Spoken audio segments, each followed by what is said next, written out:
Hi అండి, అందరికీ నమస్కారం. Welcome back to our channel. So ఈ రోజున వచ్చేసి మన తెలంగాణలో ఉన్న ప్రజలకైతే గొప్ప శుభవార్త అండి. ఎవరైతే ఇందిరమ్మ పథకం ద్వారా ఇల్లులు అయితే వస్తున్నాయని ఎంతో మంది ఆసక్తిగా ఎదురు చూస్తున్న వారికైతే ఈ రోజున సీఎం గారు రేవంత్ రెడ్డి గారు అలాగే పొంగులేటి శ్రీనివాస్ గారు మనకైతే శుభవార్త చెప్పడంతో జరిగిందండి. మొత్తానికి హామీ ఇచ్చిన విధంగానే మన తెలంగాణలో వచ్చేసి ఇందిరమ్మ పథకం ద్వారా ఇల్లులు అయితే నిర్మించడం నుంచి ఇల్లుల కోసం వచ్చేసి 5 లక్షల రూపాయలు అలాగే 6 లక్షల రూపాయలు ఎప్పుడెప్పుడు వస్తాయని మనలో చాలా మంది ఎదురైతే చూస్తున్న వాళ్ళకైతే ఈ రోజున గొప్ప శుభవార్త అనుకోవచ్చు. మొత్తానికి హామీ ఇచ్చిన విధంగా ఎన్ని ఇల్లులు అయితే మంజూరైతే అయినాయి, అలాగే ఇల్లు మంజూరైనట్టు మనకి ఎలా తెలుస్తుంది, అన్ని విషయాలు మనమైతే ఈ రోజు వీడియోలో అయితే తెలుసుకుందాం. కాబట్టి ఎవరైతే కొంచెం ఎండ్ వరకు చూస్తే మీకు రావాల్సిన ఇల్లు ఉందా లేదని మీరైతే తెలుసుకోవచ్చు. కాబట్టి వీడియోని కొంచెం ఎండ్ వరకు చూడండి. కొత్తగా చూసే వాళ్ళైతే తప్పకుండా వెళ్ళి మన జాబ్స్ అప్డేట్ యూట్యూబ్ ఛానల్ అయితే సబ్స్క్రైబ్ చేసుకోండి, ఓకేనా.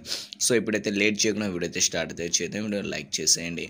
ముందుగా చూసుకుంటే మన తెలంగాణలో ఉన్న ఎవరైతే పేద ప్రజలు అయితే ఉన్నారో వాళ్ళకే ముందుగా ఇల్లులు అయితే ఇస్తామని గతంలో అయితే చెప్పారు కదా.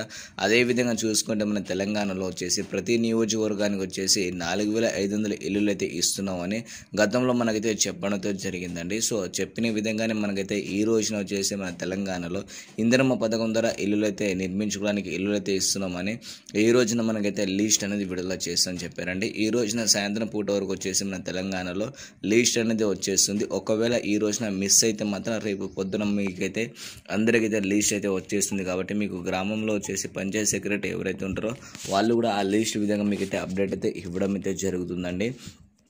5 లక్షల రూపాయలను ఏ విధంగా ఇస్తున్నారంటే మన తెలంగాణలో మొదటి విడతగా వచ్చేసి 1,20,000 రూపాయలు నేరుగా మీ ఖాతాలో జమ అవుతున్నాయి. దాని తర్వాత 1,80,000 రూపాయలు, అలాగే మిగతా డబ్బులు ఏదైతే ఉందో ఇల్లు మొత్తం పూర్తి అయిన తర్వాత దానికి సంబంధించిన ఆ డబ్బులు అనేది ఎంతవరకు పెండింగ్ ఉంటుందో అంతవరకు 3వ స్థాయిలో మనకైతే అందరికీ ఇవ్వడం అయితే జరుగుతుందండి అర్హత పొందిన వాళ్ళకి. అలాగే దానికి సంబంధించిన ఇల్లు ఎలా కట్టాలంటే వాళ్ళు ఒక మెజర్మెంట్స్ అనేది ఇస్తున్నారు. కాబట్టి ఆ కొలతల్లో ఇల్లు కట్టుకున్న వారికి మాత్రమే డబుల్ బెడ్రూమ్ ఇల్లులకి అయితే డబ్బులు అయితే మంజూరు అవుతున్నాయండి. మీరు మిస్టేక్లో ఏ ప్రాబ్లం చేయకుండా మీరైతే మంచిగా కట్టుకుంటే మీకు బిల్లులు అనేది మీ ఖాతాలో జమ చేయడం అయితే జరుగుతుందండి ఈసారి మన కాంగ్రెస్ గవర్నమెంట్. అలాగే ఈ మధ్యకాలంలో వచ్చేసి చాలామంది అయితే ఇల్లులు ఉన్నా సరే ఇల్లు అయితే అప్లై అయితే చేసుకున్నారు.